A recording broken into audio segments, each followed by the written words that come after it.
talk show is made possible by the support from the Ministry of Foreign Affairs, the Ministry of Education and Culture of the Republic of Indonesia, and the Indonesian Restaurant Association in Sydney. This talk show is live streamed in Budaya Maju YouTube, Ministry of Education and Culture. My name is Trisari Diah Paramita, Consul for Economic Affairs at the Indonesian Consulate General in Sydney, and I'm your MC for the day.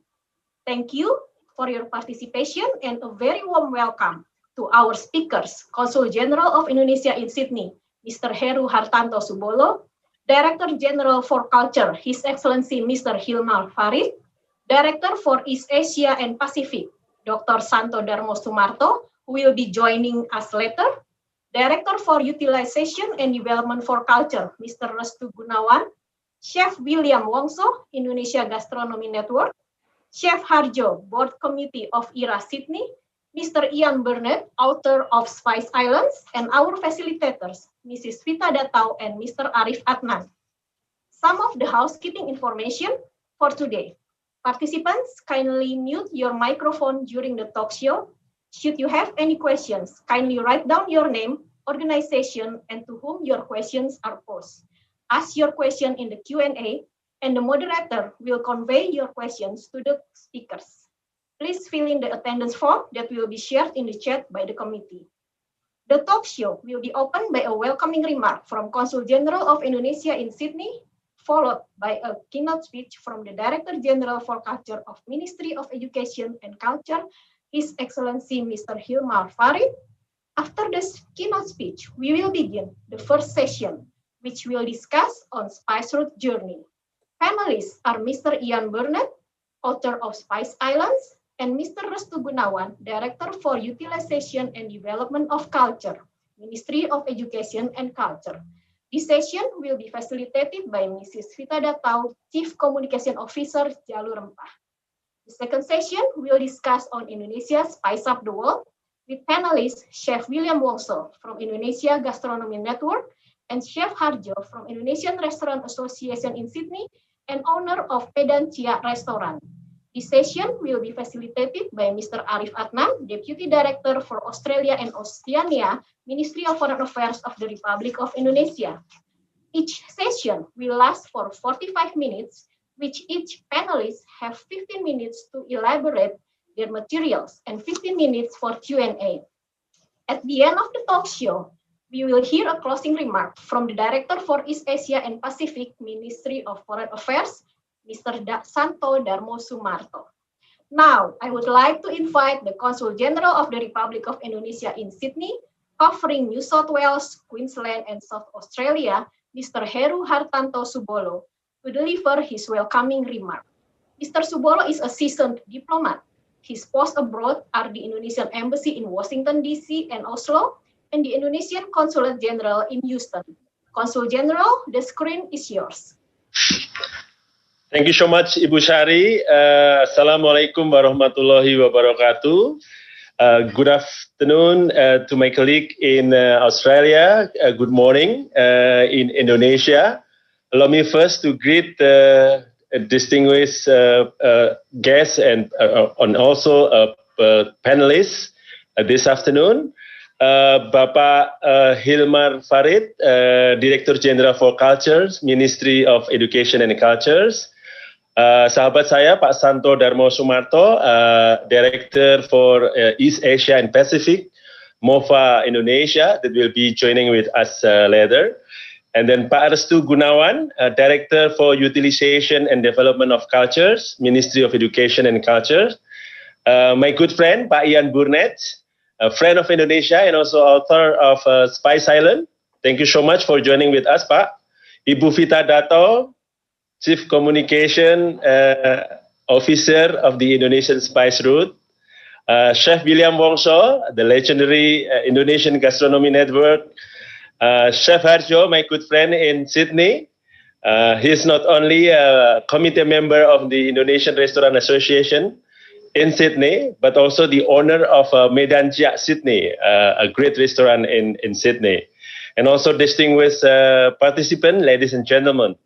It is my great pleasure to welcome you all to this very first talk show in Australia on the Spice Route. But before that, I should like to begin by thanking the Ministry of Foreign Affairs, all the team of Director of East and Asia region on the Ministry of Foreign Affairs, Ministry of Education and Culture of the Republic of Indonesia, as well as the Indonesian Restaurant Association, IRA, in Sydney, for their support in making this talk show possible. This talk show is a kick-off event from series of events that will be organized by the Consulate General of Indonesia in Sydney to raise awareness of the importance of Indonesian spices, not only in culinary, but also in history. The series of events will support the Indonesian government in its efforts to rebuilding its spice route and to promoting Indonesian cuisine in Australia through Spice Up the World program. As a Consul General of Indonesia in Sydney, covering in New South Wales, Queensland, and South Australia, I'm blessed with many key success factors in supporting the Indonesian government effort in this context. First and foremost, ever stronger relation between Indonesia and Australia, with the visit of President Joko Widodo last February in Australia, and also the entry into force the Indonesia-Australia Comprehensive Economic Partnership, IASEPA agreement, and the signing of the Regional Comprehensive Economic Partnership this month. Every year, more than 1 million tourists from Australia visit Indonesia. And there are more than 40,000 Indonesian diaspora in my jurisdiction, around 70 Indonesian restaurants also, not including other food businesses, and also Indonesian studies in several universities in Australia. Spices importers, Indonesian Restaurant Association, and many friends of Indonesia who enrich any study on Indonesia in Australia. Participant, history record that Indonesia is one of the biggest spices producing country in the world. But how many of us know that Indonesia's spice route has shaped the world map? You may have read in many literatures that in the past, the spice route heralded spice trade by Indonesian ancestors around the world. It has indirectly formed a nation through a cultural assimilation. You may also heard that nutmeg in Banda Island, in Moluccas, and cloves in Ternate, not Moluccas, have contributed to the world civilization. How is it possible? And what is the importance to reviving this now and bring it to the current context? Those are the questions that will be answered during the first session of this talk show today. We have the privilege of having one of friend of Indonesia in Sydney, who is also historian and voyagers, Bapak Ian Burnett. Thank you so much for joining with me. Among us today to deliver their great story of great civilization of Indonesia and especially the spices. He has been traveling around Indonesia for 30 years, organized selling voyages around Spice Island in Bugis, Pinisi, and also wrote a book on Spice Island. This kind of schooners, which is built entirely from the timber in southern beaches of Sulawesi, once traveled as far as northern Australia in 1700s. And Makassar, traded with Australia indigenous on tripang commodity. Mr. Ian Burnett would satisfy our curiosity on the historical aspect of Indonesian spice and also its relation to the world civilization.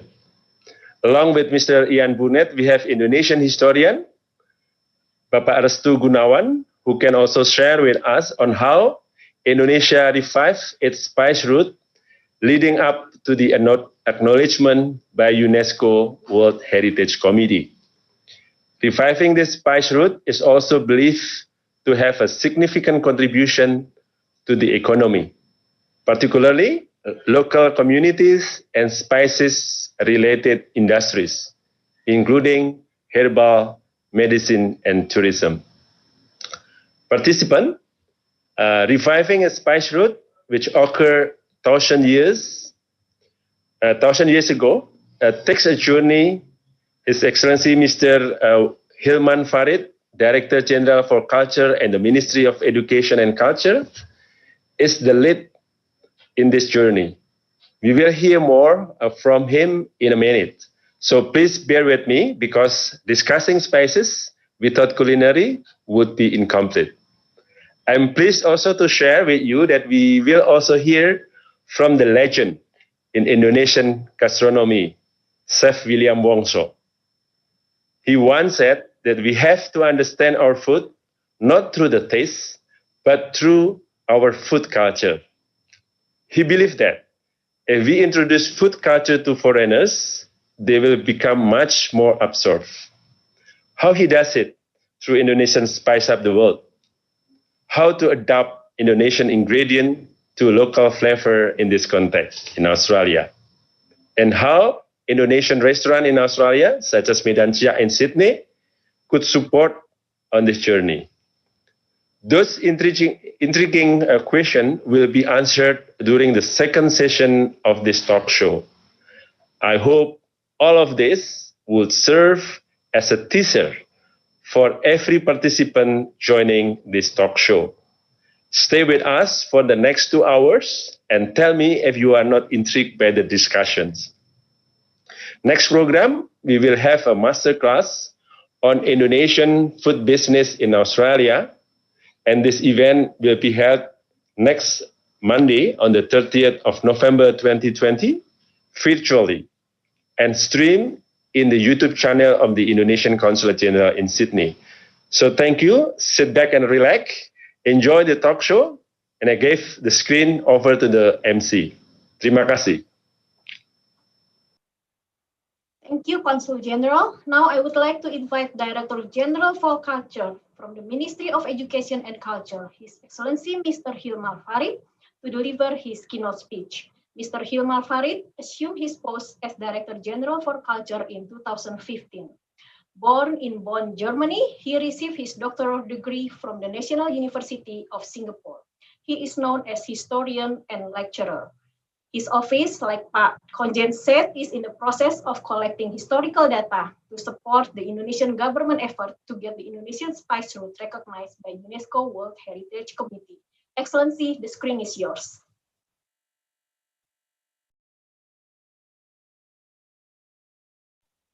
Still muted, sorry. Thank you very much. Selamat pagi dan selamat siang.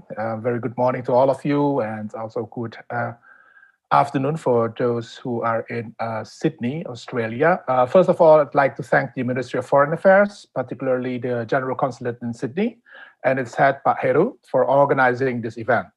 It is an important event as it extends our conversation about the spice route, which has been pretty much focused to the Indian Ocean. But now we are directing it to Australia and the Pacific. And of course, I'm looking forward to hearing more from our excellent set of speakers. We have William Wongso, Chef William Wongso, Chef Harjo, Ian Burnett, Vita Datau, and our own Pak Restu Gunawan, and Pak Santo of the Ministry of Foreign Affairs. And we will discuss not only cultural features and historical facts, but also a look into the possibilities for the future. Indonesia, as we know, is the largest archipelago in the world, with around 17,000 islands across 3,200 miles along the equator, and a population of 267 million people, which is composed of no less than 1,100 ethnic groups, speaking hundreds of different languages. It is an archipelago in the truest sense, an area where the sea is remarkable for its large number of islands. The late Professor Adrian Lapian summed it up in a beautiful phrase. It is an ocean sprinkled with islands, sebuah samudra yang ditaburi pulau-pulau. Waves of migration has brought different civilizations to the archipelago, many of which have traveled by sea. Historians have been able to trace back ancient naval technologies to the 5th millennium before Common Era. Sailors of the archipelago have been roaming the seas as far as Madagascar to the west and Polynesia to the east since 1000 before Common Era. Their journeys have formed a complex web of connections involving exchange and assimilation of language, technology, knowledge, and arts. These networks of exchange evolve into collectivities, determined as much by economic, social, and cultural processes as by the different sea systems. To understand the sea systems, if the topographical nature determines the form of our road network, then the sea systems determines the sea routes or corridors for ships. And spices have been an important, if not essential, part of this network of exchanges.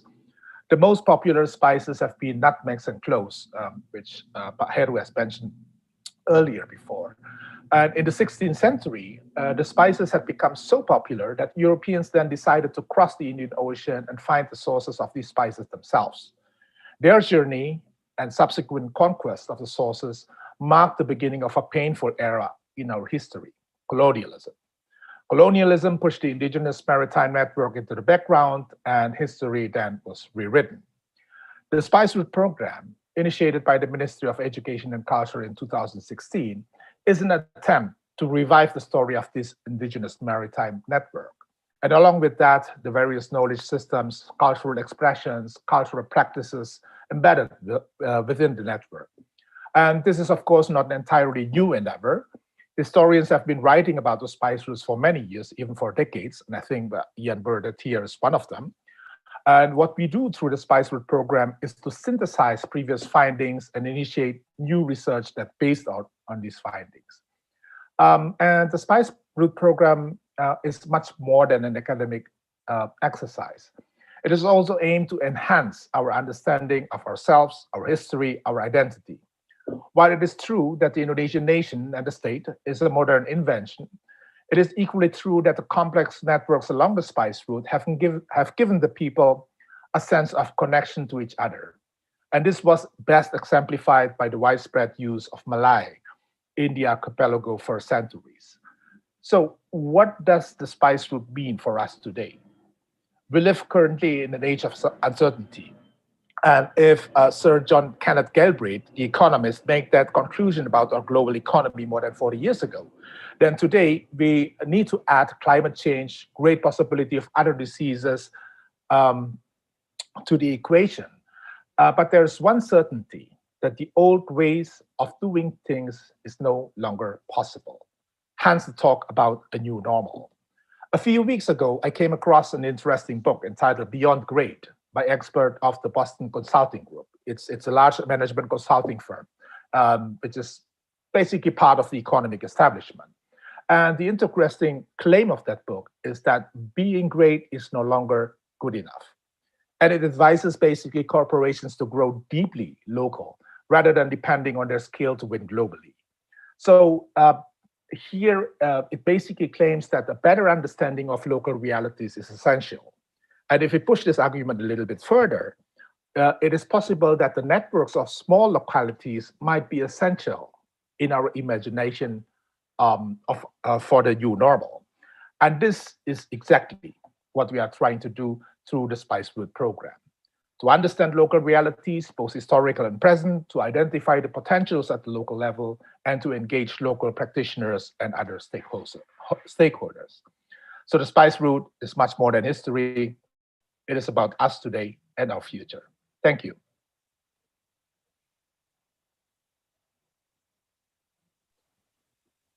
Thank you, Excellency, for setting the tone for this talk show. I was informed that Your Excellency has to leave the talk show because he has another meeting to attend. So participant, Excellency Hilmar Farid, will have to leave the screen due to another meeting. Yeah. On behalf of the committee, I would like to once again thank him for his support and his presence to this talk show. Thank you. Terima kasih, Pak Hilmar Farid. Terima kasih, Pak Dirjen. Now it's time for me to give the screen over to Mrs. Vita Datau to facilitate the first session on Spice Route Journey. Mrs. Vita Datau is currently the Chief Communication Officer of Jalur Rempah and Chair of Gastronomy, Culture and Tourism at Indonesia Gastronomy Network. She has been involved and represent Indonesia in international gastronomy forum, including UNWTO, World Forum on Gastronomy Tourism, and ASEAN Gastronomy Forum. Mrs. Vita Datau, the screen is yours. Thank you, Ms. Sari. A very good morning and God bless for everyone, panelists and participants of the Spice Road Journey webinar. I'm very pleased to become the facilitator in the first session, which is we have two excellent panelists or speakers, and each speaker will speak about 15 minutes. So I believe that the Director General is give a very clear, loud, clear, very crystal clear direction regarding what is a program about. However, we have Dr. Restu Gunawan as a first speaker. Will explain about this program and then how this is can be implemented. What is the Spice Road is and how do we plan to bring the Spice Road to the current context, and also what is the Indonesian government program related to the Spice Road. Dr. Restu Gunawan is the Director of Cultural Development and Utilization, Director General of Culture, the Ministry of Education and Culture, the Republic of Indonesia. And he has extensive experience in the cultural diplomacy. He's also actively involved in the Indonesian historian community, and he has written many articles and journals. Among the books, he is the Encyclopedia Tokoh Kebudayaan Nasional, Ternate Bandar Jalur Sutra, and Sejarah Pemikiran Indonesia. And he is also the lead of the Special Task Force for the Spice Road program in the Ministry of Education and Culture. Without further ado, I would like to invite our first speakers. So, Dr. Restu Gunawan, the screen is yours. Terima kasih, Bu Vita. Thank you, Bu Vita. Can you share screen? Okay. Assalamualaikum warahmatullahi wabarakatuh. Very good morning, ladies and gentlemen, respectable.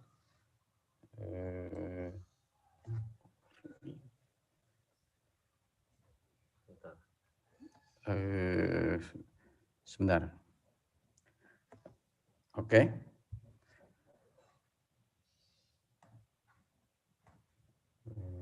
Gimana? Udah.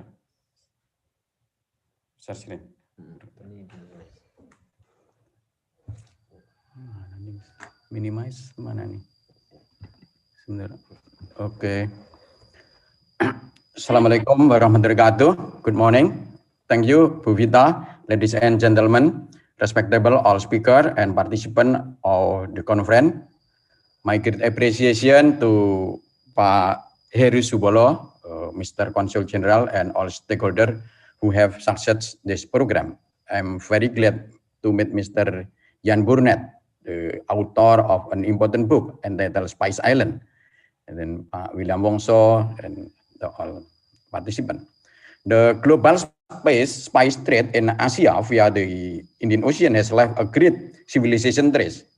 This maritime route has made a significant contribution as a means of culture exchange and intercultural understanding that bring together various ideas, concepts, knowledge, and experience between people across nations. This picture shows a boat on Nile River as painted in a wall from the tomb of Snefer at Luxor 1426 to 1400 BC. The vessel, fragile construction suggests that the land from which ancient Egypt obtained spices may not have been particularly remote. The boat race portrait on this black figure, cap of 520 to 510 BC indicated the limitation of ancient Greek shipping. Cargo space, even for spices, was at premium. Spices as a commodity have been used maybe even before Greece. Of course, to prove this claim, comprehensive research is needed involving various scientific disciplines.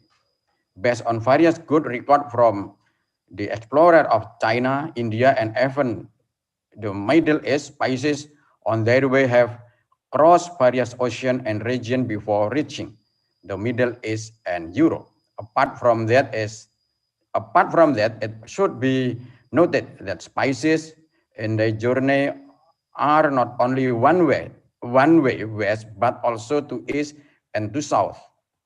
Thus, the spice trade route has led to the development of various sciences and culture, which are not only a cultural heritage for Indonesia, but also a cultural heritage for the world because of its strategic, geopolitical, and geoeconomic position and lies between two continents and two oceans. Indonesia is a global meeting point. The ELA of Indonesian, Sylvain Levy says that the periodic cycle of current and wind cycle that determine shipping has long sustained to trading system between the African coast, the Arabian Peninsula, the Persian Gulf, India, and Indonesian archipelago. The Ramayana book written by Valmiki in the 4th century BC and the Jataka book have mentioned the relationship between India and the Indonesian archipelago.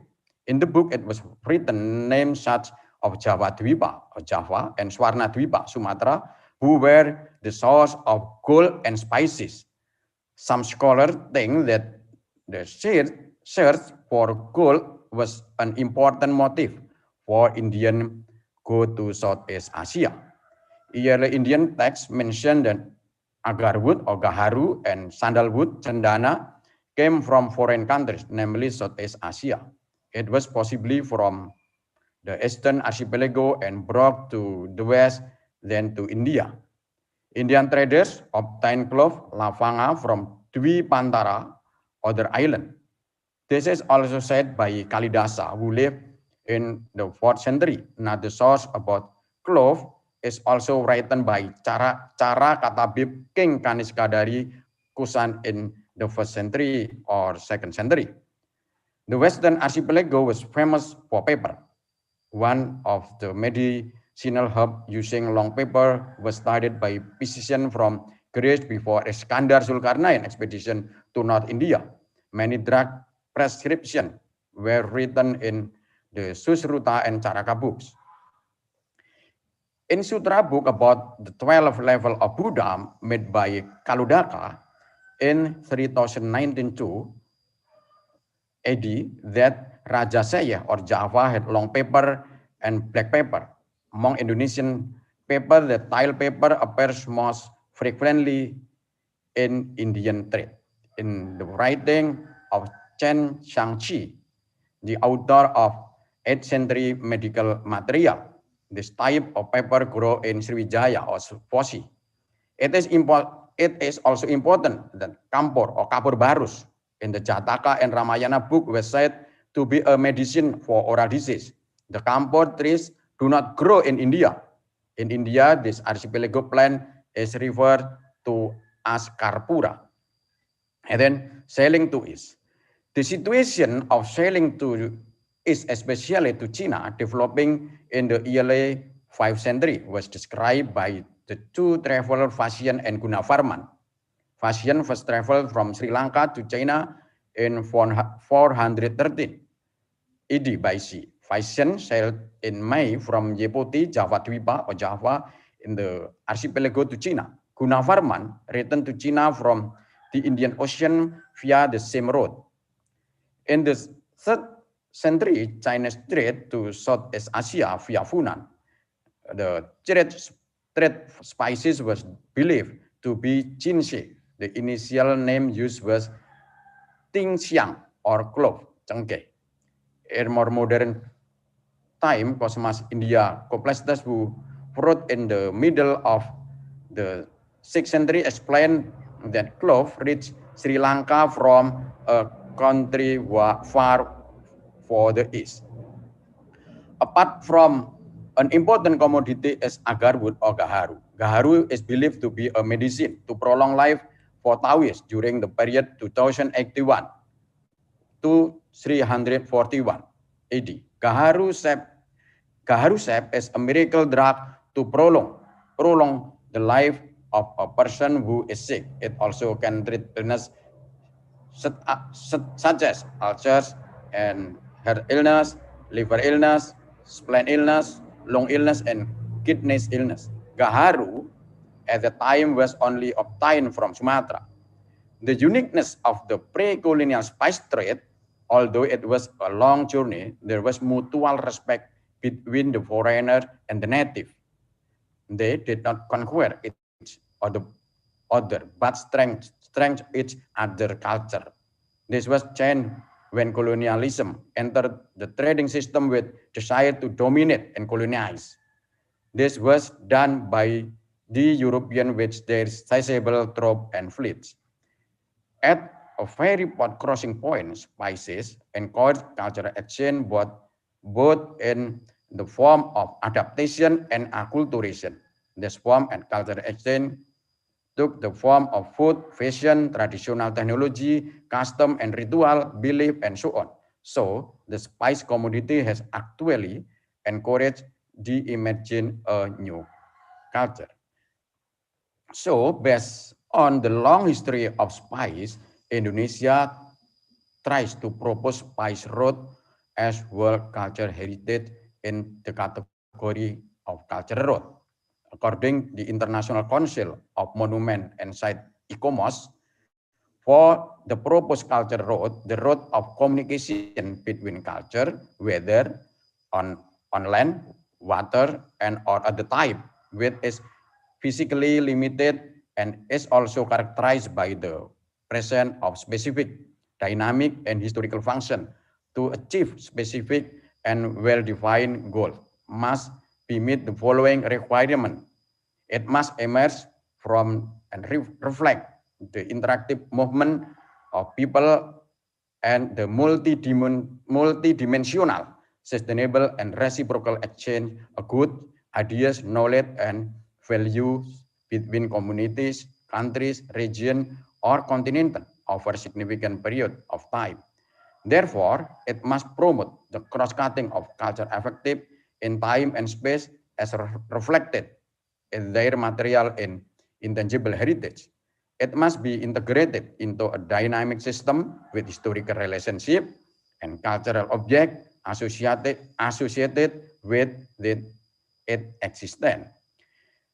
Cultural roads can be classified as follows: area cover, local, national, regional, continental, or intercontinental, and then cultural scope, purpose and function, duration, structural configuration, and natural environment.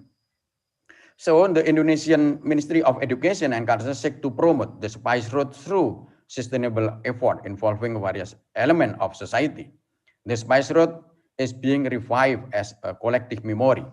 This effort is carried out by providing education to the public about several things, including the position of spices as unifying force in shaping the development of civilization in the archipelago and even the world. The archipelago is important node of intercultural knowledge exchange that bring together various ideas, knowledge, religions, language, and even custom for centuries. In addition, it also fills the nation maritime image which has long been empty, with the past glory of the archipelago as an international player in maritime trade and politics because of maritime power. In 2020, several efforts have been initiated, including conducting discussion and various studies to generate collective memory about spices as an important Indonesian commodity long before the arrival of the colonial era.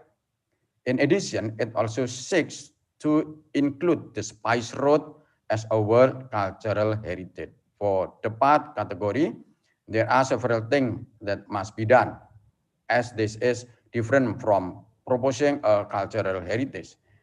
These are some activities that already implemented, such as competition, comic, and then animation, and then discussion, seminar, and workshop in order to socialist spice road to create awareness in the society and millennial. For the reason, more concrete action plan is needed on how to develop and utilize these spices and spices road as a cultural force related to various other aspects for tourism, creative economy, agriculture, cultural diplomacy, health, and other aspects.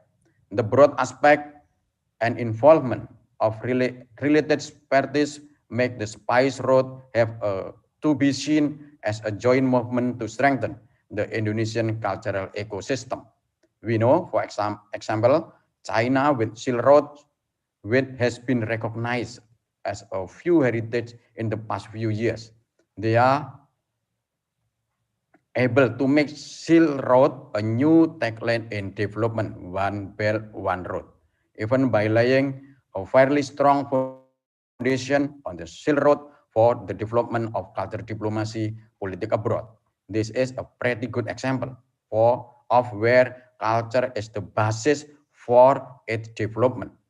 Meanwhile, our spices with edge and road that is wide as the Silk Road have not been able to make it a cultural and economic movement. It is still limited to small sector that very limited and have not yet become a force that capable to driving a sustainable cultural ecosystem. In the effort to strengthen the narrative on the Spice Road cultural caravan that cross various ports both domestically and abroad are being initiated starting in 2021. Inshallah, pandemic is go. And then cultural caravan will involve cultural artists and related stakeholders. In each port road, a festival will be held involving local communities and foreigners by presenting performing art, culinary delights, traditional knowledge, and various cultural aspects that support the advancement of culture. Therefore, through this forum, I would like to invite all of us to put down this legacy through the exchange of knowledge and understanding between culture and at the same time increasing multiculturalism through the Spice Road as one of the world cultural and natural heritage that is still relevant today. Thank you. Wassalamualaikum warahmatullahi wabarakatuh.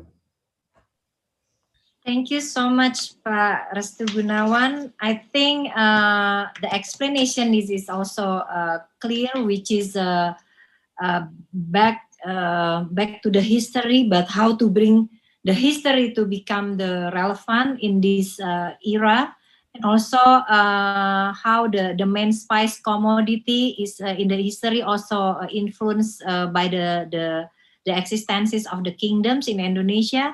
And now we're talking about the how spice utilization, not only for the health and medication, but also will be applicable to other industries.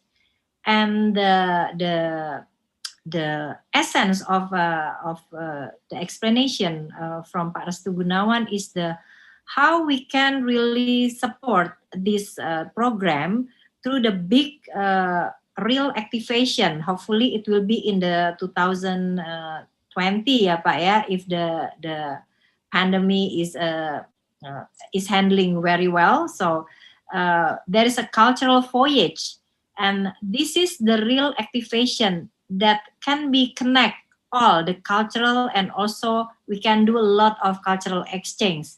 That's the part of the reconstruction of the Spice Road program. Thank you, Pak Restu. So now I'm going to move to the second speaker. We have Mr. Ian Burnett. He's the author and historian lovers and voyager. The most important thing that he has so many experience organized sailing voyage around Spice Island since 2012 up to 2017. For those interested in exploring the Eastern Archipelago, sailing with the traditional Indonesian wooden schooner or Bugis finisi. If we relate it to this, as we know that the Director General mention about how important the sea system, or that's what we have to talk about, because instead of Indonesia having 17,000 islands, but Indonesian, this is what really interesting to say, that the oceans sparkle or sprinkle of the island. So means that we have to focus on the sea system as a corridor of the spice route. So Mr. Ian Burnett is also graduate with a degree in geology and geophysics from the University of Melbourne. And then he first went to work in Indonesia in 1968 as a young geologist. He spent 30 years living and working and traveling in Indonesia. Definitely, that's make Mr. Ian Burnett in love with Indonesia, including the Spice Islands. So the Spice Islands book was published in the 2011 and tell the history, romance, and adventure of the space trade over 2,000 years. So without further ado, I would like to invite the second speaker, Mr. Ian Burnett. The screen is yours. Thank you, Ibu Vita, and thank you to the Ministry of Education and Culture, and also to the Consul General in Sydney for the invitation to speak today.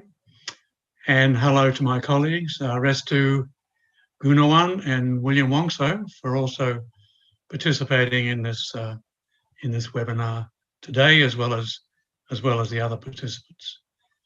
I'll share my screen. Let me just do that.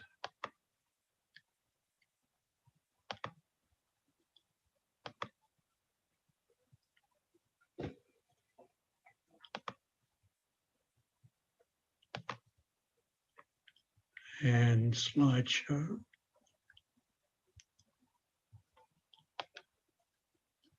All right, I hope everybody can see that. This is just the cover of the book Spice Islands, which, as Ibu Vita said, came out in 2011. A wonderful image of the islands of Tidore taken from the island of Ternate. And then you can see the islands specifically there in the corner. And separated by a narrow strait, only a few kilometres apart. So the images I'll show today is part of the research that I did for that book and for other subsequent work as well. So we'll just go on to the next image. There we go. So similar to what Restu Gunawan shows, this is the spice routes from eastern Indonesia, or the Moluccas, across the rest of the world.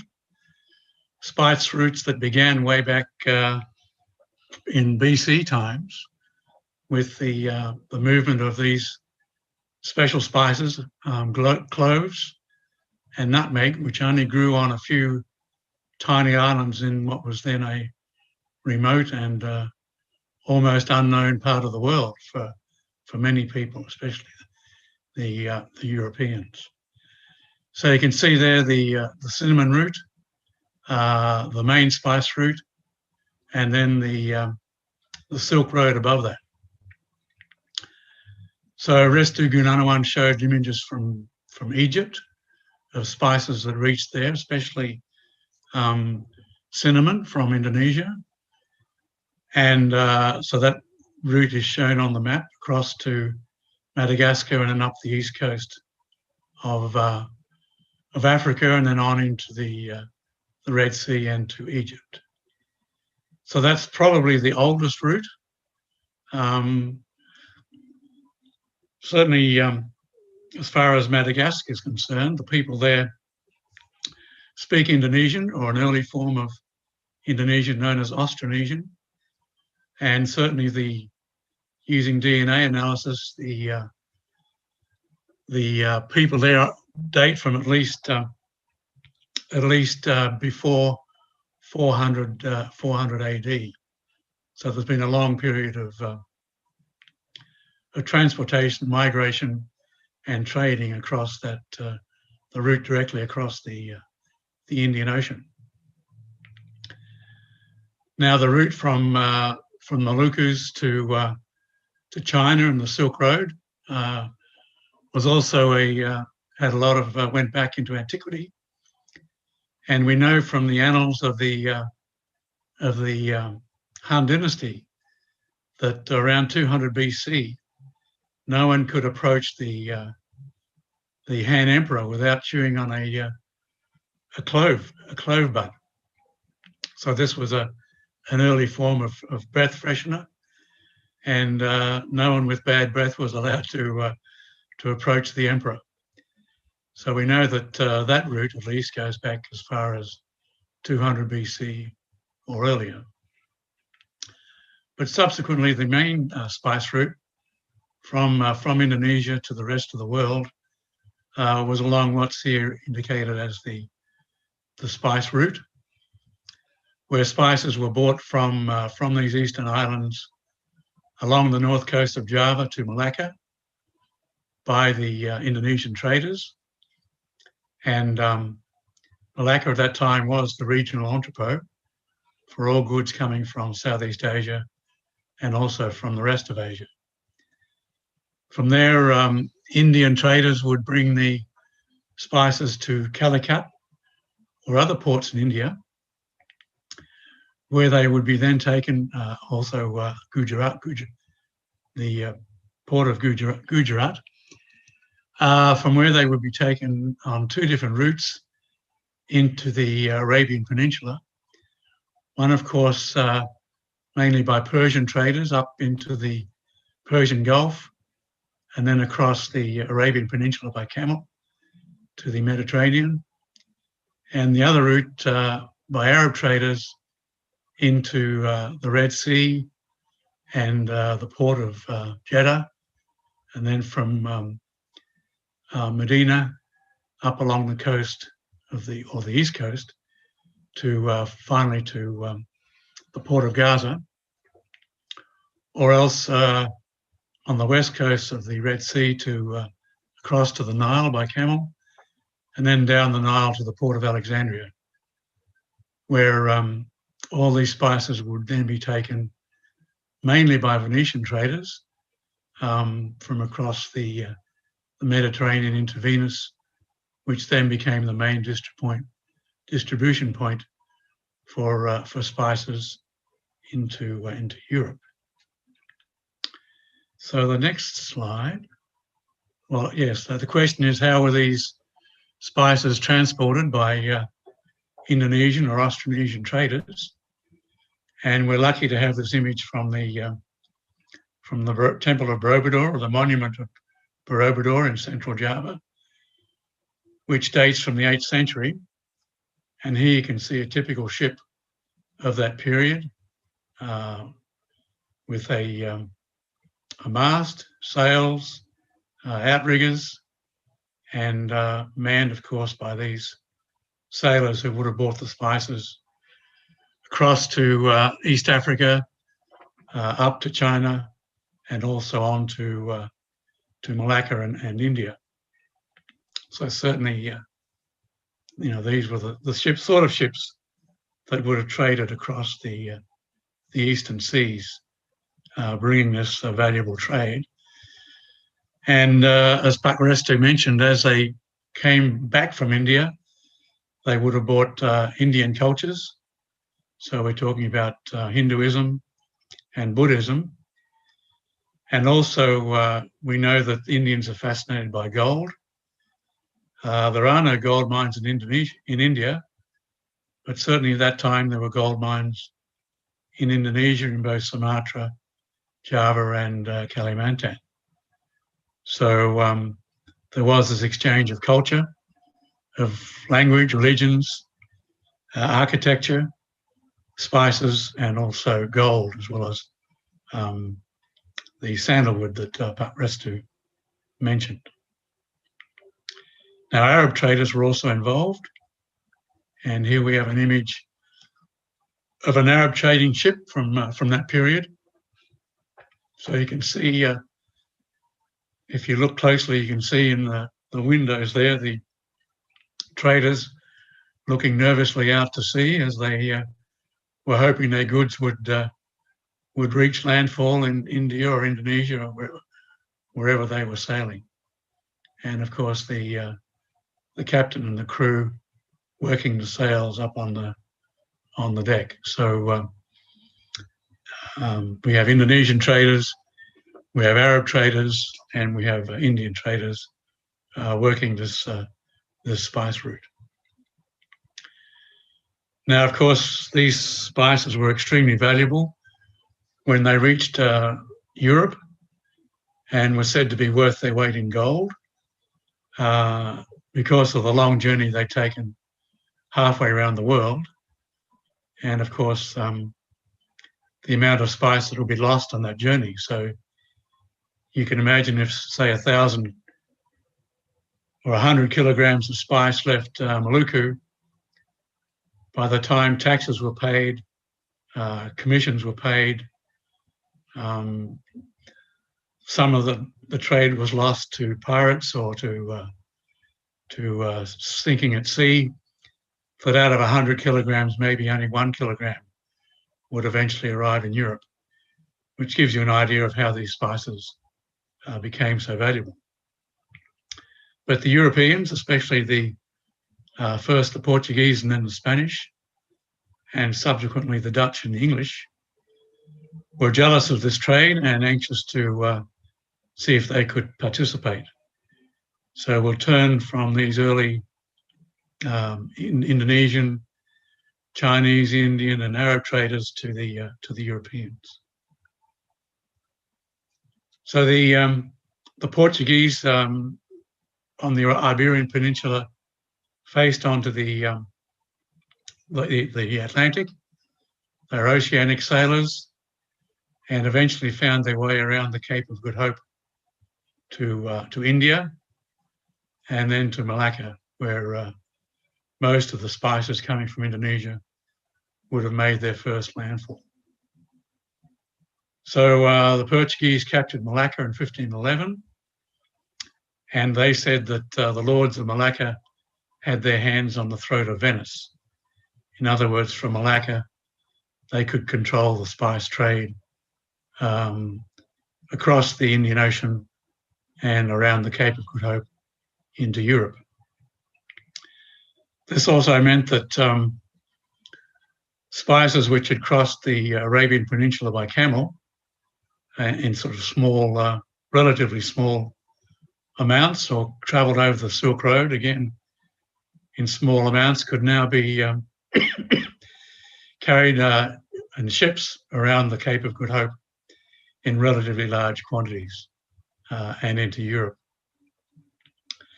Now from Malacca, the Portuguese found their way directly to the Spice Islands in 1512, to both the Banda Islands, which was the source of the only nutmeg in the world, and to Ternate and Tidore, which was the source of the only cloves in the world. And let's look at the next image there. Okay, so so then the Portuguese brought those spices all the way back from eastern Indonesia around the Cape of Good Hope to Lisbon, and then they were distributed across Europe. Now, Pahiro mentioned that the spice trade and Indonesia was instrumental in mapping the world, and this is something to be celebrated. So this from a world map from 1519, made by the Portuguese. So you can see, whoops, sorry. So we can see Europe and Africa there, and India, Asia, and parts of China, the Malay Peninsula, Sumatra, Java, and then the islands of eastern Indonesia, which are lesser known and relatively poorly mapped. On the eastern side of that map. On the western side is the Americas, parts of North America, the Caribbean and South America, including Brazil, which had become Portuguese territory. And then around the bottom, the unknown land or unknown continent of the Great Southland.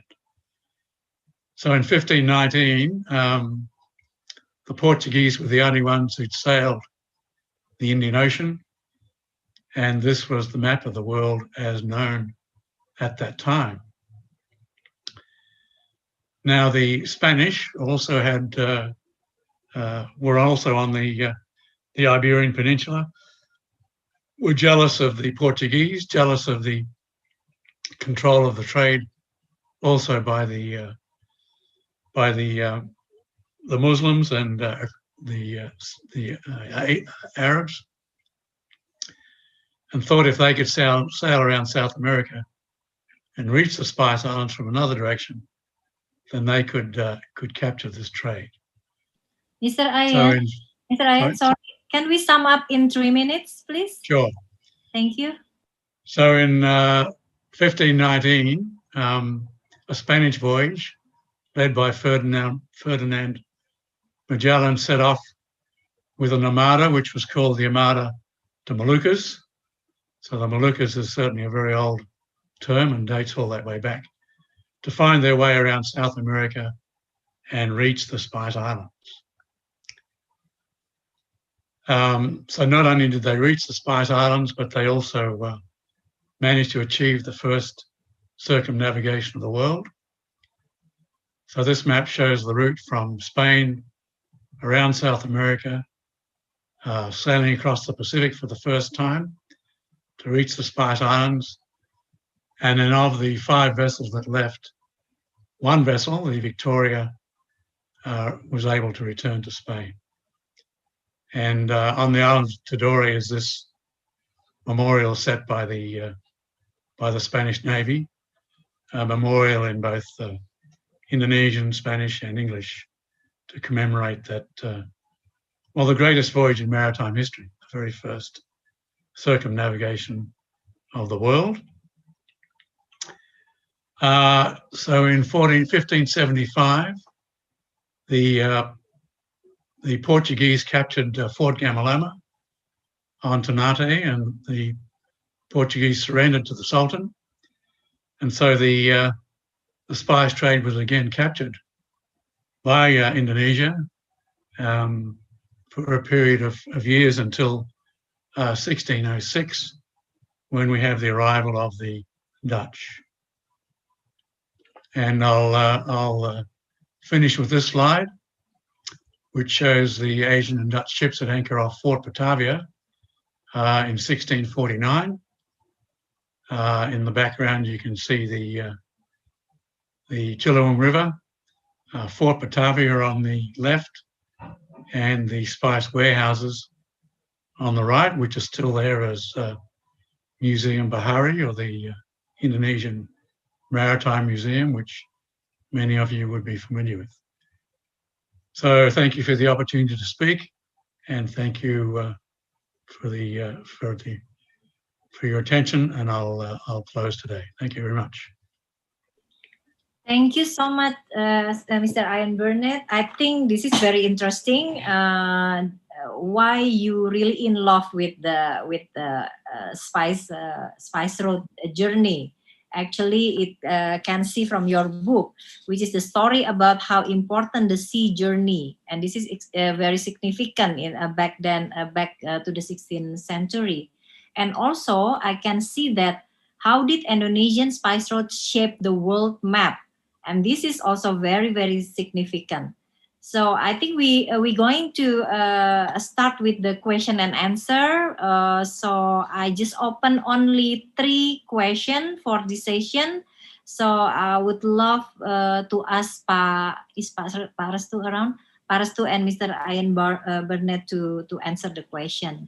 So is that anyone? I'm gonna check on the question answer. Oh, okay. This is from Natalia Halim. The question for Mr. Ian Burnett, where can we buy the book of the Spice Island?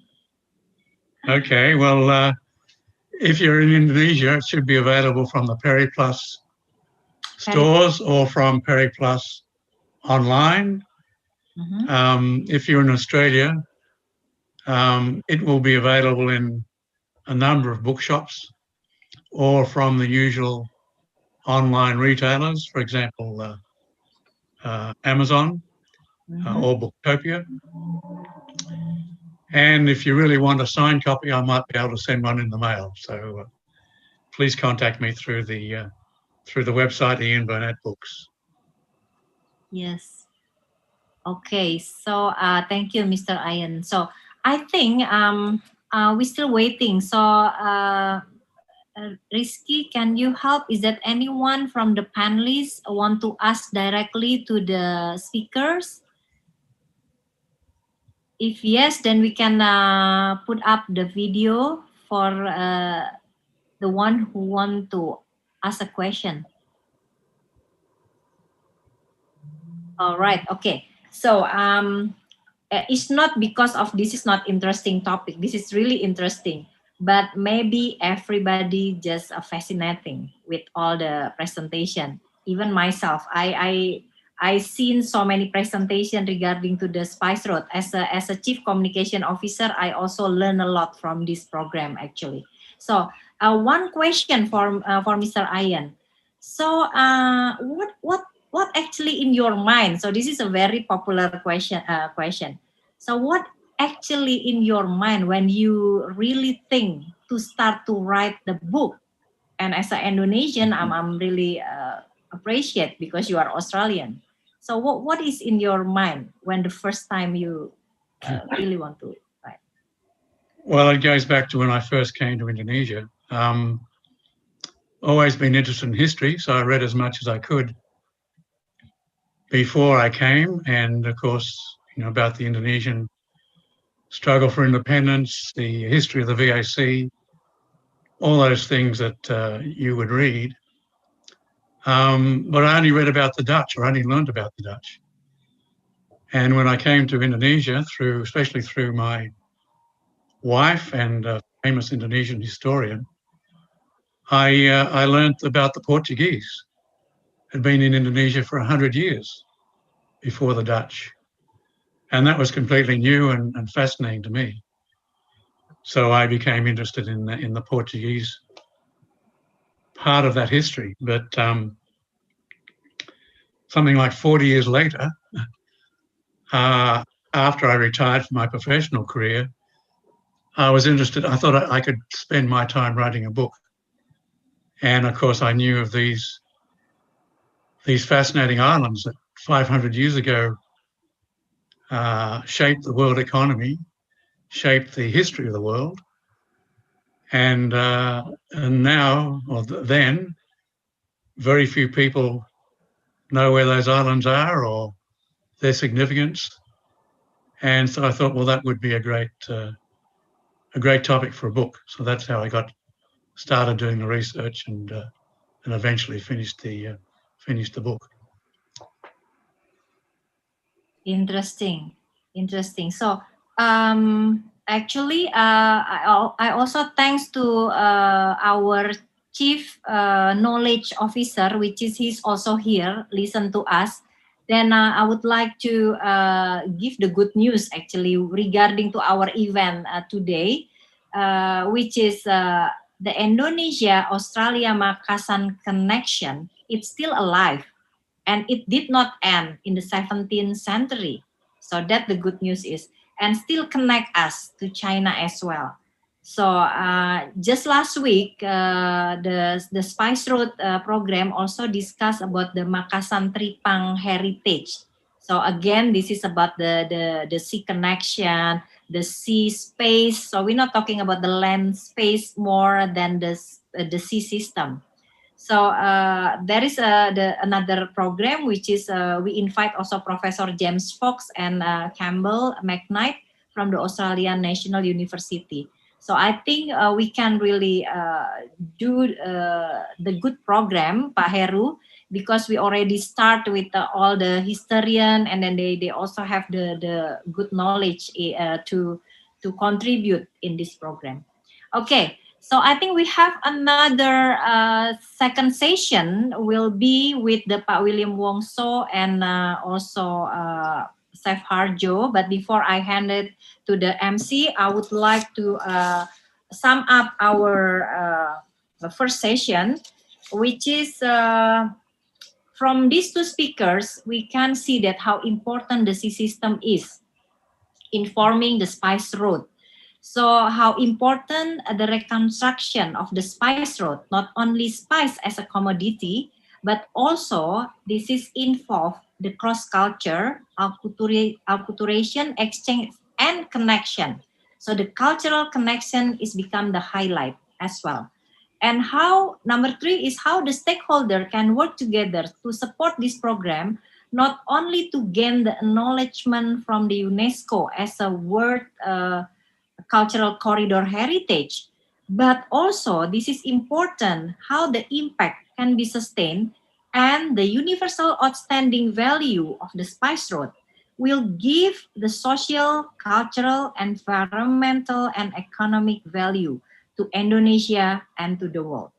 From me, thank you very much for Mr. Ian Burnett and also Pak Restu Gunawan. Then I'm Vita Datau. I will give this to the MC. Thank you so much.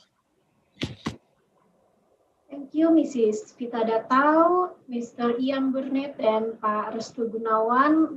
It's really an eye-opener, I think, for all of us, how important that Indonesian spice route and its roles not only in history, but also in the future. The next session won't be less fascinating. We will hear from the experts in the field on how these valuable spices play a significant role in Indonesian cuisine.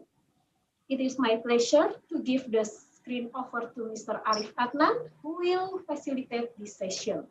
Mr. Adnan is a career diplomat, and before assuming his position as the Deputy Director for Australia and Oceania, he was posted in the Indonesian Embassy in Manila and the Indonesian Permanent Mission in New York. Mr. Adnan, the screen is yours. Thank you, Ibu Sari. Can you hear me? Yes, clear. Okay, thank you. Thank you. Thank you for the opportunity. Good morning, good afternoon in Australia. Assalamualaikum warahmatullahi wabarakatuh. It gives me great pleasure to be a part of this important event. And I have the honor of facilitating two magnificent speakers. I am guided that today we do have Friday prayers in Indonesia. So perhaps we could go with the 45-minute limit that has been given to me by the organizers. Please allow me to first of all introduce Chef William Wongso, otherwise known as the Maestro, the Pavarotti of food. He was born in Malang, East Java, and a culinary expert and a graduate of the Sydney Technology College, majoring in baking. He has won numerous awards, and we know him as the Diplomat Rendang. And one of the awards is the Medal of Honor from the Académie du Pain Indonésie in Paris. He is the only Indonesian member of Elite de la Boulangerie Internationale, a very prestigious club of 33 members. Chef Gordon Ramsay also mentored under Chef William Wongso during his trip to West Sumatra to study culture and culinary arts. And it was featured in National Geography. Without further ado, Chef William Wongso will be the first speaker, and he will be talking about what Indonesian Spice of the World is, and possible inputs and programs to be developed. Without further ado, may I give the screen to Chef William Wongso. Maestro, Thank please. you. Thank you, Pak Arif. Thank you, everyone. Good morning, good afternoon, Pak Heru, Pak Hilmar, Vita, and Ian, for the nice sharing about the knowledge of the history of Indonesian spices. I just like to share on my culinary practitioner experience and point of view for the last 20 years. One thing, when you talk about spices, I would emphasize there's this misunderstood of the term of spices in Indonesia.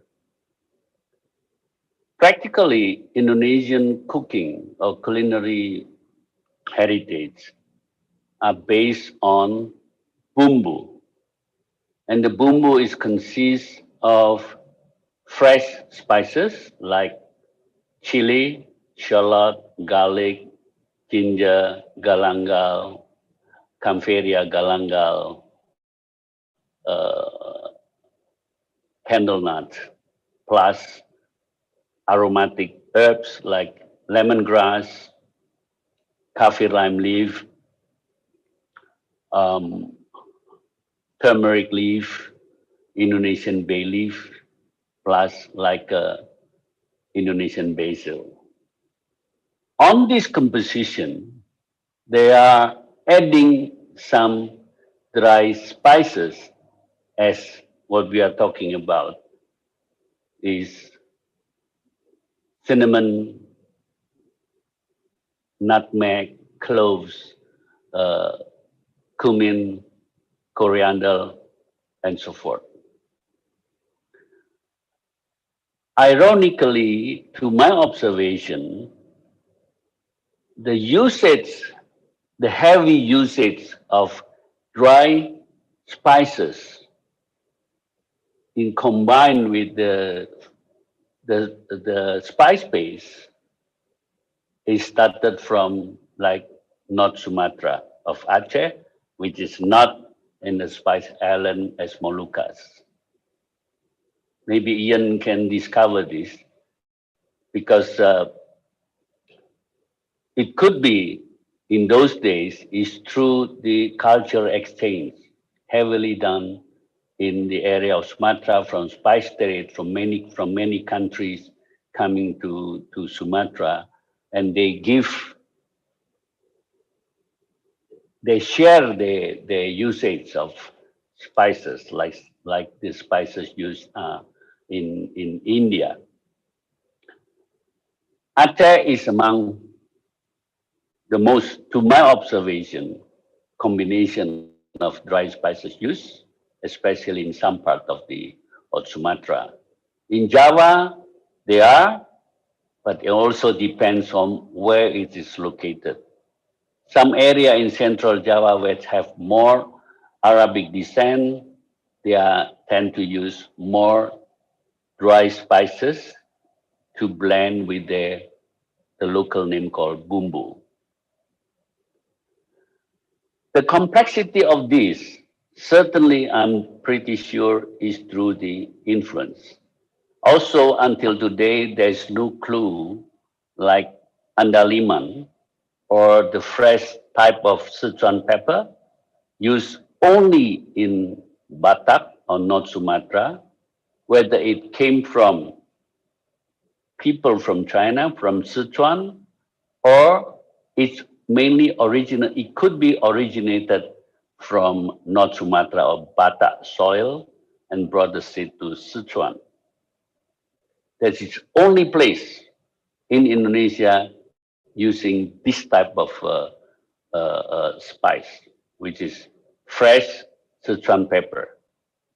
Have numbness. They always say they have numbness, which is the Javanese can take this numbness on their palate. For the last I remember for the last 20 years, I've been involved with a lot of Indonesian gastronomy diplomacy.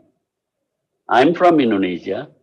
I like to introduce and share Indonesian culture. The reason why I don't say I'm spreading the Indonesian taste, we can't, whenever you ask anybody when I'm doing this kind of event, do you like the food? They said, we like it. The next thing they will ask, where's Indonesian restaurant? Very seldom you find Indonesian restaurant internationally. There are, but not much compared to like the Vietnam. Because we take everything for granted. First, there's no proper education, culinary education in Indonesia about Indonesian culinary culture because we are so diverse. The other thing that people palate are very individual, very regional. So they sometime in those days they can travel from one region to the other region. Unlikely now, everybody because of the social media, they start to call everyone when I'm traveling and they want to taste the designated places. What is the specialty of those places? The specialty of that region. So why I always brought Indonesian spice space called Bumbu. I want to show the world the taste of origin of Indonesia in compare to what type of ingredients available locally. So I show them two aspects. This is the original from Indonesia, everything from Indonesia, it grow in Indonesia, and the other one, it could be somewhere from some Southeast Asia country exported to those places. And the lacking of variety, on top of that, also in many cases where when I talk to a lot of Indonesian restaurant owner, they tend to proud of their own recipe, but they never think of the workmanship. The workmanship is very hard. To start a scratch the spice paste outside of Indonesia is very expensive, is very time consuming. So this is why among the reason a lot of Indonesian restaurants until up to certain point they got tired. Nobody want to continue. And also we are shortage of good, knowledgeable Indonesian chef. We can check a lot of ambassadors before departing to their new posts. The most of the depressing issue is to find a good cook. It's not only the cook, it's represent Indonesian food culture. Sum up the whole issue for so long. Now is the time we came up with this new program, Spice Up the World. Why? I can guarantee you are lacking of expertise. I can guarantee any new investment of Indonesian restaurant abroad, it would not last long. So the program of Spice Up the World is we introduce the application of Indonesian spice paste to the local. The initiation of this program is not all over the world, but we start concentrate now to do Africa and Australia. Why Africa? Africa Africa knows a lot of Indonesian product, and they are receptive to any spicy taste, any complex taste, because when they're cooking, they're only using mostly the dry spices, especially on their rye, which is a barbecue. So it's so easy to give them a new taste profile by adding some of Indonesian spice base, variety of spice base, which consists some dry spices inside of the paste, depends on the type of the spice base, to apply. Especially during this pandemic, we discover a new method to give a good training through Zoom like this. Before, we have to spend a lot of time, we cannot do in one go to many places. We have to sample them traveling and training. But with this, with one condition provided, that we start to think the strategy how to export our spice base into that particular region. As well as Australia. Australia, there are about 70 ethnic migrants. So Australia is among the country who is very receptive to foreign taste. By using Indonesian spice base, we generate economic value for the farmer to grow a good product.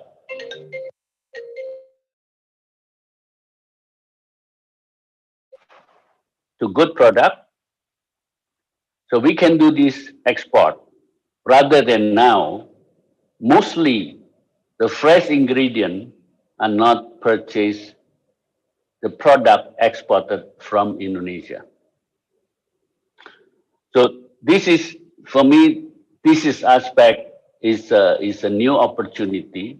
And on the other hand, if we want to share our recipe to other foreign country people, I think it will not work because our recipe is too complex. One has to check one by one all the ingredients they are not familiar with. Now, during this pandemic, even in Indonesia, we start to introduce now a lot of women cooking at home. They never cooked before. Either they buy or they have someone or they have grandmother cooking at home. Now they have to prepare food. They can go through Gojek or whatever to order food. But at the time, they get bored by buying. They want healthy food. They have to cook. So now we are introducing in Indonesia is one spice base, the mindset, one spice base to many dishes as a home cook. Or the English, I would say, is cooking with colors. We are introducing 3 spices, white, red, yellow.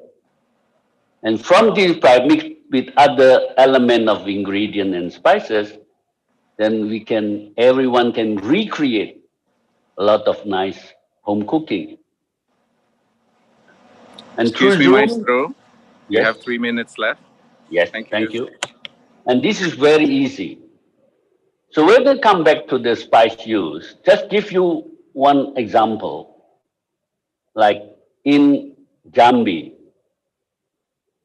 the spice, there are a dish called nasi minyak, the fragrant rice.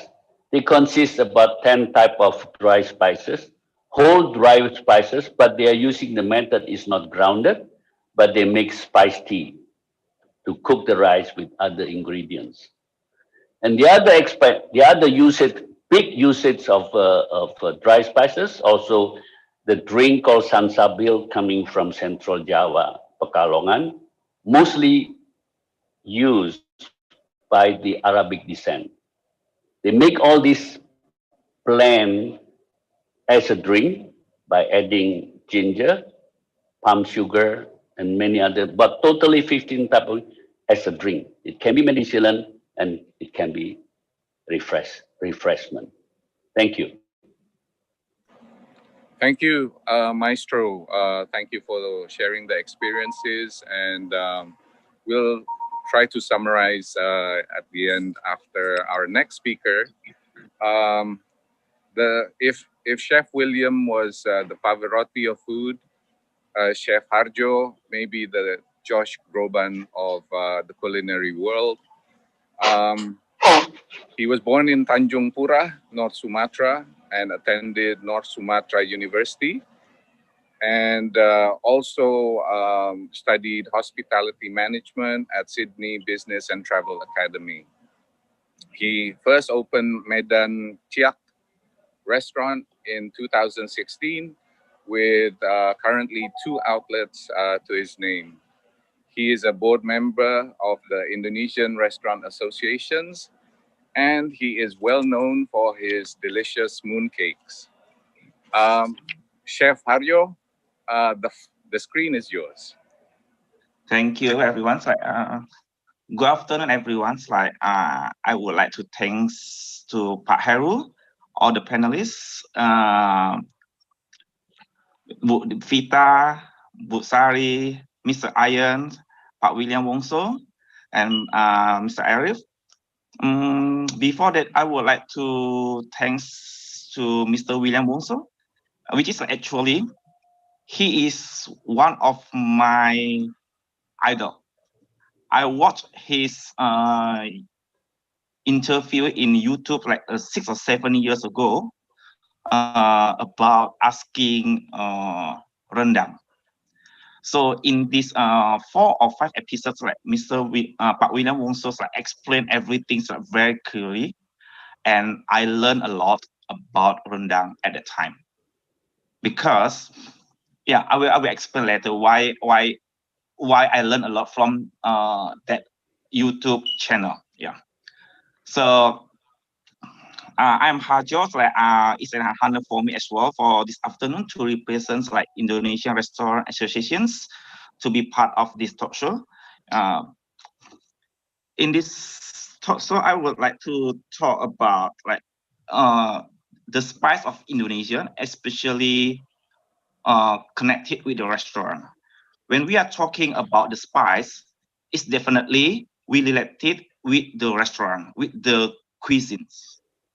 As we know, Indonesia is the largest archipelago in the world, consists of more than 17,000 islands and about more than 13,000 ethnic groups, which is this give huge benefit for Indonesian cuisines. Every ethnic has a different cuisines. Yeah, let's say rendang. Even just one rendang has a different type, from each part of Indonesia. People from Java, how they cook the rendang is different from Padang or from Malay ethnic or Aceh ethnic. Malay ethnic, in my hometown, the way they cooking rendang is just it's not as dry as the Padangese one, which is it's very dry and dark color. In our Malay ethnic over there, it's more, how we say, we're not saying that rendang, but we say kalio. So kalio is just I think a step before rendang. So they need still cook about 1 hour or something like that, become Padangese. So they still have more sauce on that kalio. Yeah. Talking about the spice connected with the restaurant. Here I will more focus on the restaurant in Australia, especially in New South Wales.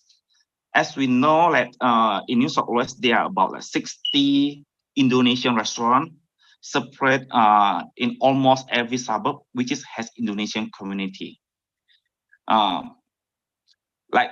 Even in just CBD, Sydney CBD, there are about almost 12 or 13 Indonesian restaurants, including the ones open in a food court with selling Indonesian food. Right. So therefore, we can see that the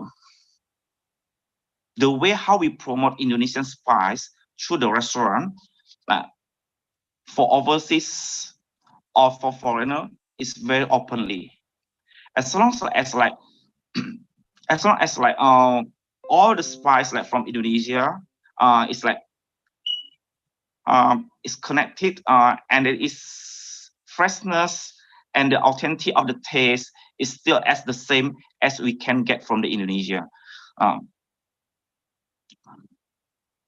Indonesian spice like can be implemented in every kind of our menu, like in a paste, like or mixed with the dry spice like such as like cumin powder or coriander powder. But for my experience, I prefer the coriander powder like straightly, we ground it straightly, not more than 6 hours. Even we put in a tube or in a can, like we close it very tightly. After 1 week, the flavor is less stronger than the fresh one we just ground it. So that's my experience. And then like about the coriander. And the other thing is like the other spice that I would like to emphasize in this case is andaliman, as what Pak William Wongso said as well. Because I'm from Medan, like andaliman is very popular in Medan. Now in North Sumatra, I think that in February last year, this year, I went back before lockdown in Sydney. I found out andaliman they implement like they put it in many kind of snack food. Even they put it in pizza. They put andaliman in pizza, like keropok, or even they put it now in like siphon. So normally like they have the pendant siphon. Now they have andaliman siphon.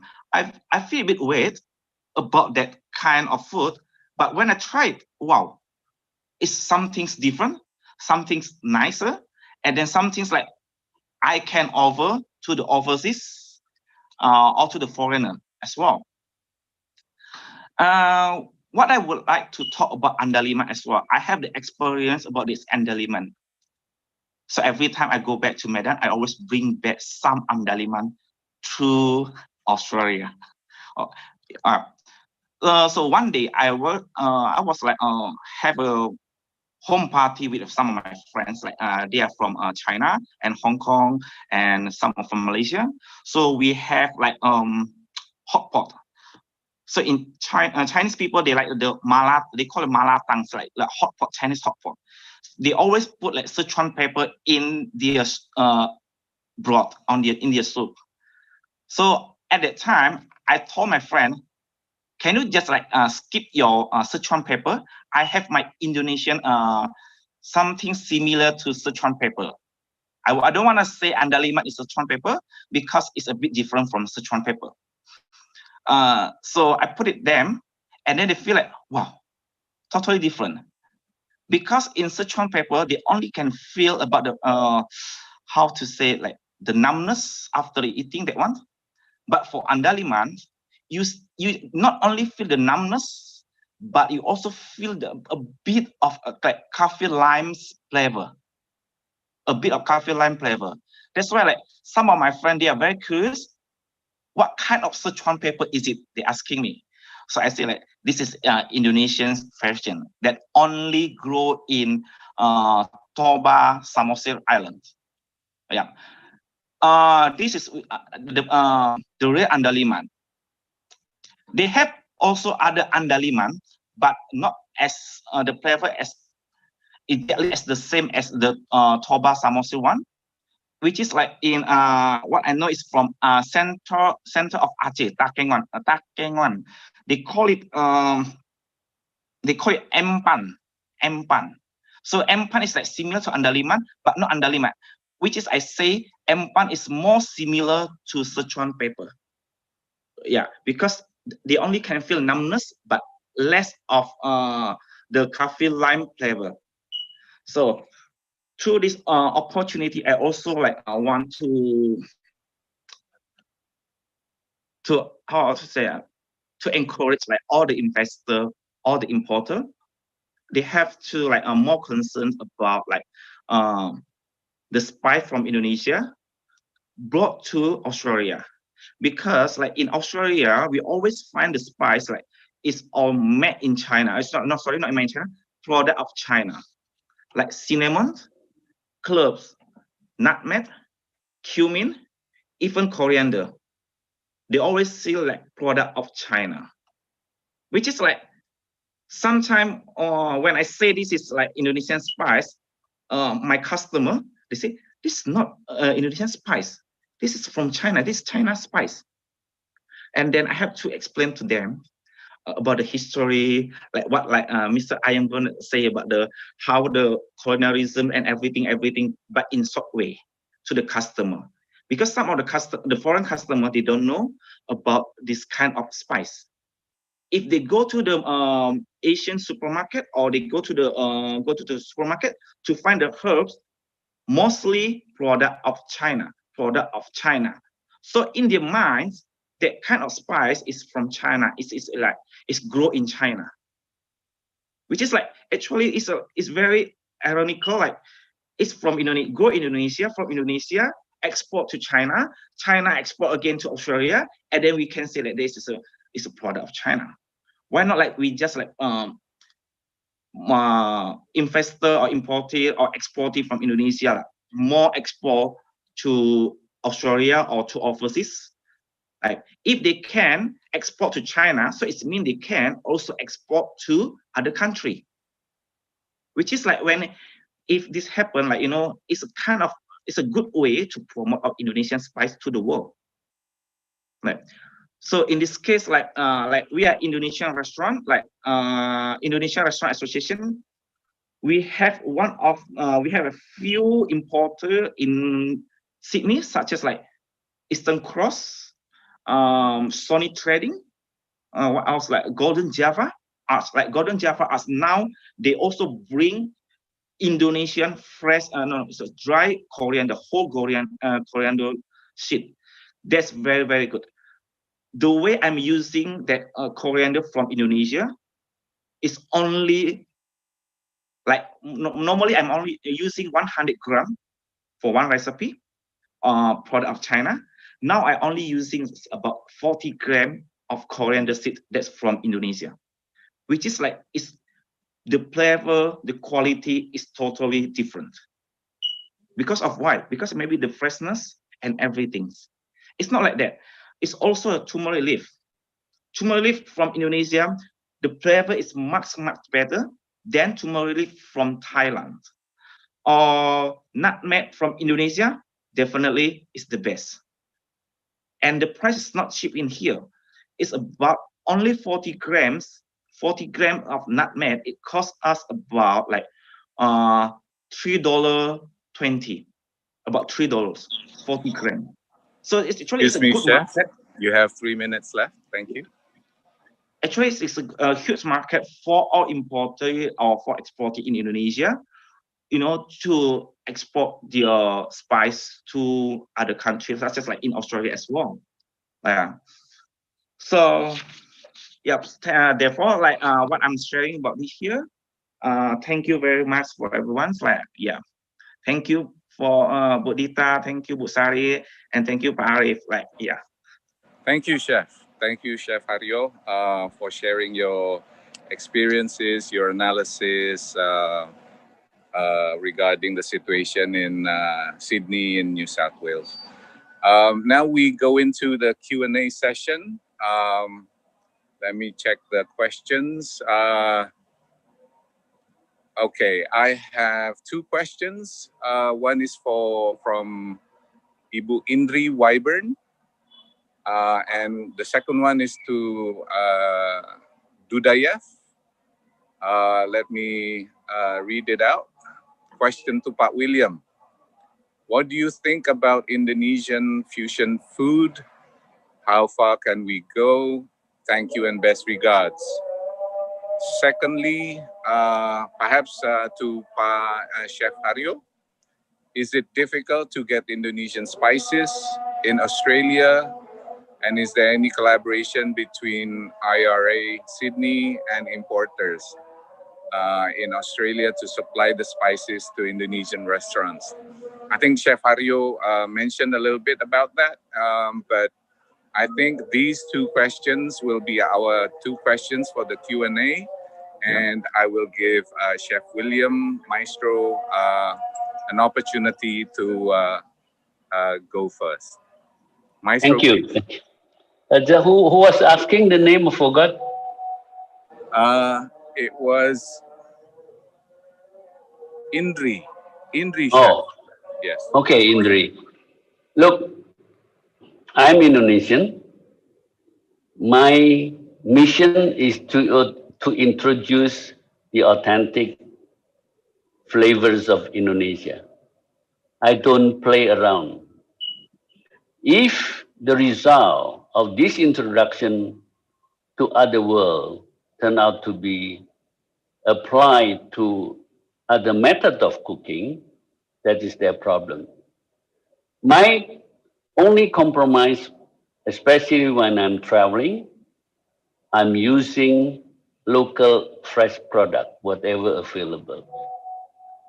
To be honest with you, I don't play with fusion, Indonesian.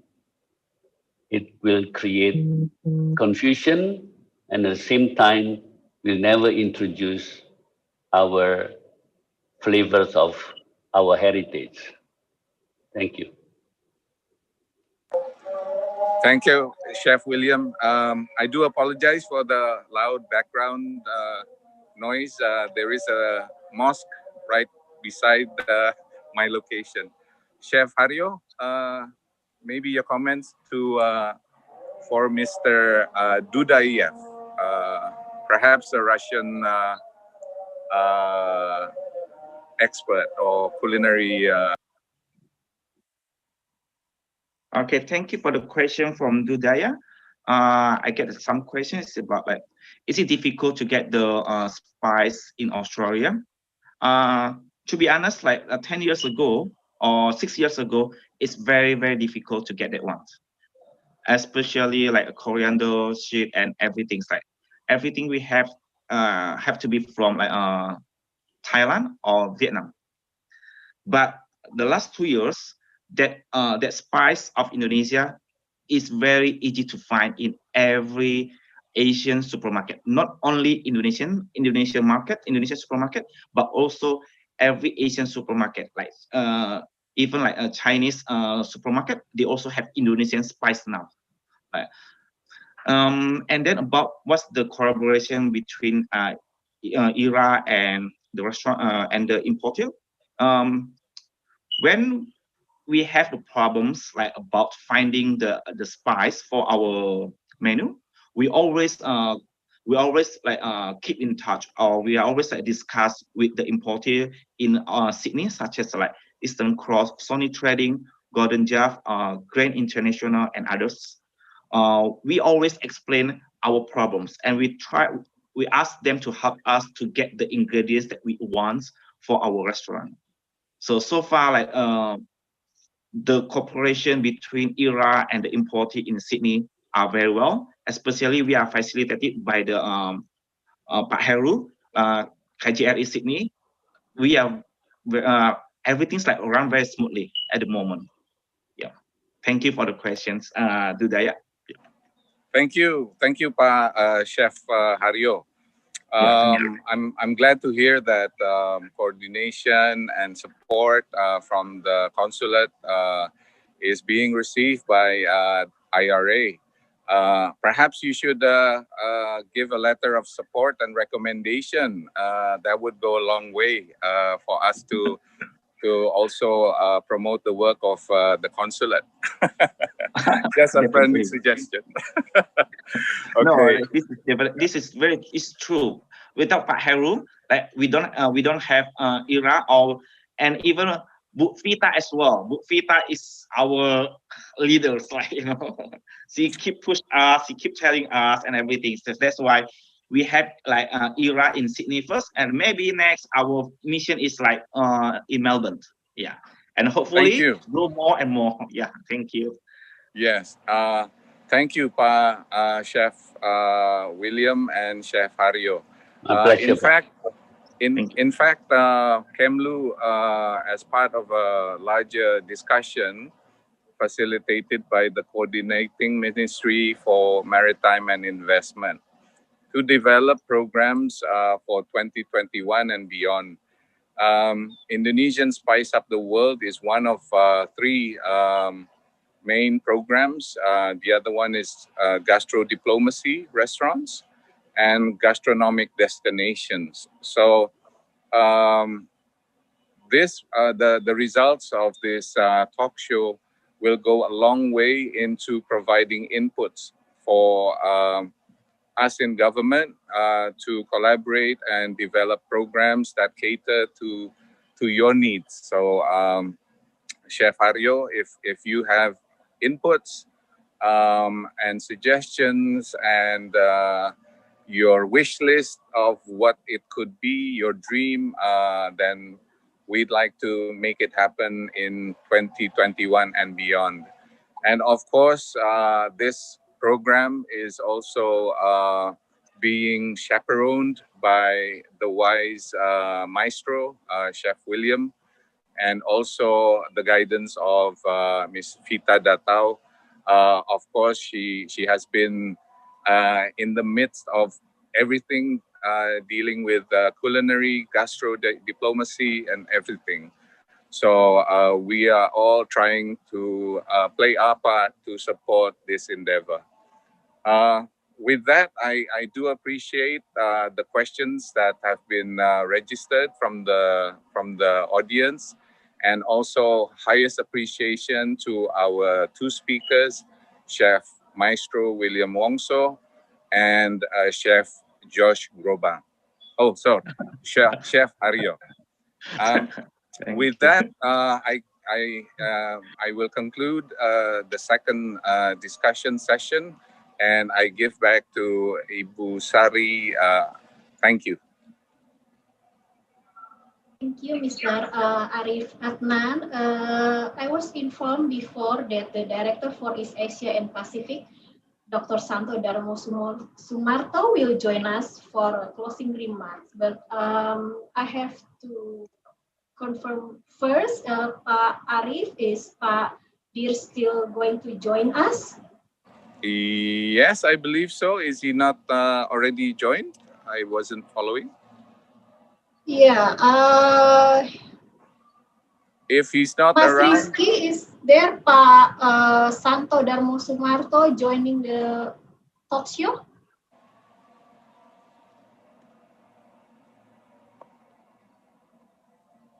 He hasn't joined the talk show, Pak Arif. oh, there may be some technical difficulties, or he is still in his prior meeting with the minister. So we do apologize, and please carry on, Ibu Sari. Okay, thank you, Pak Arif.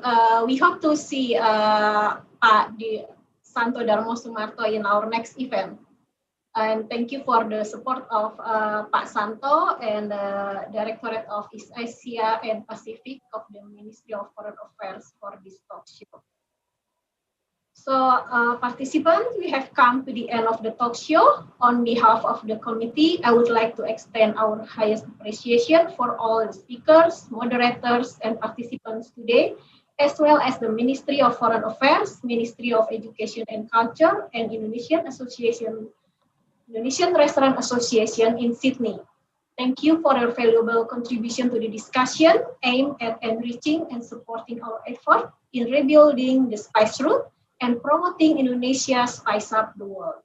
Before closing the talk show, allow me to inform you that the Consulate General of the Republic of Indonesia in Sydney, in cooperation with the Indonesian Embassy in Canberra, Indonesia Gastronomy Network, and the Indonesian Restaurant Association in Sydney, will have a follow-up event on the 30th of November 2020 titled Masterclass on How to Run Indonesian Food Business in Australia. The event, which will be done virtually, will have a list of renowned speakers, namely Chef Ragil Imam Wibowo from Nusa Indonesian Gastronomy, Mrs. Vita Datau from Indonesia Gastronomy Network, Chef Harjo from Medan Cia Restaurant in Sydney, and Miss Tasia and Gracia Seger from Makan Restaurant in Melbourne, and winner of My Kitchen Rules 2016. I hope to see you again at this event. In the meantime, stay safe, stay healthy, and always adhere to the health protocol. Subscribe to Budaya Maju YouTube channel and KJRI Sydney social media, and follow us on the Twitter, Facebook, Instagram, and YouTube. Thank you, everyone, and we will see you again in our next event. Good afternoon and good morning. Much. See you. Thank you, everyone. Thank you, Pak Konjen. Thank you, Ibu Vita. Terima kasih. Pak Ian.